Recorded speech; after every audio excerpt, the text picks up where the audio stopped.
Ram puri Jagannadh combination లో తెరకెక్కుతున్న double smart 6 నెలల క్రితం స్టార్ట్ అయింది. సినిమా మొదలు పెట్టినప్పుడే రిలీజ్ డేట్ కూడా అనౌన్స్ చేసింది టీం. ఇంకా 1.5 మంత్ లో రిలీజ్ అవబోతున్న ఈ సినిమా పోస్ట్ పోన్ అంటూ రూమర్స్ వినిపిస్తున్నాయి. అయితే పూరి ఈ సినిమాని పోస్ట్ పోన్ చేస్తున్నారా లేదా? అసలు సినిమా ఎంతవరకు వచ్చింది?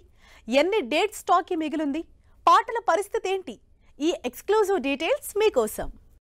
రామ్ పూరి ఈ కాంబినేషన్ ఇస్మార్ట్ శంకర్ తో చేసిన రచ్చ అంతా ఇంతా కాదు. Puri Jagannadh mark mass commercial movie అయినా రామ్ ని కొత్తగా చూపించడంతో పాటు కనెక్ట్ అయ్యే ఎలిమెంట్స్ తో సినిమా బ్లాక్ బస్టర్ అయింది. దీనికి సీక్వెల్ గా డబుల్ స్మార్ట్ మూవీ అనౌన్స్మెంట్ దగ్గర నుంచి షూటింగ్ వరకు అన్ని అప్డేట్స్ ఇస్తూ ఫ్యాన్స్ కి కనెక్టెడ్ గానే ఉంది డబుల్ స్మార్ట్ టీం. అయితే మార్చి 8న రిలీజ్ అవ్వాల్సిన డబుల్ స్మార్ట్ డిలే అవుతోందని టాక్ నడుస్తోంది.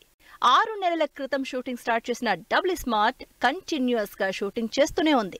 అయితే ఈ మధ్య షూటింగ్ ఆగిపోయిందని, అసలు మార్చి 8కి సినిమా రిలీజ్ అవ్వడం కష్టమన్న రూమర్ స్పీడ్ అందుకుంది. అయితే సినిమాకు సంబంధించి ఆల్రెడీ షూటింగ్ 80% అయిపోయిందని, ఇంకా 2 పాటలు ఒక ఫైట్ తో పాటు టాకీ పార్ట్ జస్ట్ 4 రోజులు మాత్రమే ఉందని క్లారిటీ ఇచ్చింది యూనిట్. ఇస్మార్ట్ శంకర్ కి బ్లాక్ బస్టర్ మ్యూజిక్ ఇచ్చి మళ్లీ ఫామ్ లోకి వచ్చిన మణిశర్మ డబుల్ స్మార్ట్ కి కూడా తన మ్యాజిక్ చూపించబోతున్నారు. ప్రస్తుతం 2 పాటలకు సంబంధించి మ్యూజిక్ సెట్టింగ్స్ తో ఫుల్ బిజీగా ఉన్నారు మేకర్స్. ఇస్మార్ట్ శంకర్ కి మించి తెరకెక్కుతున్న డబుల్ స్మార్ట్ లో విలన్ గా సంజయ్ దత్ నటిస్తున్నారు. కావ్య థాపర్ హీరోయిన్ గా నటిస్తున్న ఈ సినిమాపై ఆడియన్స్ లో ఎక్స్పెక్టేషన్స్ ఉన్నాయి.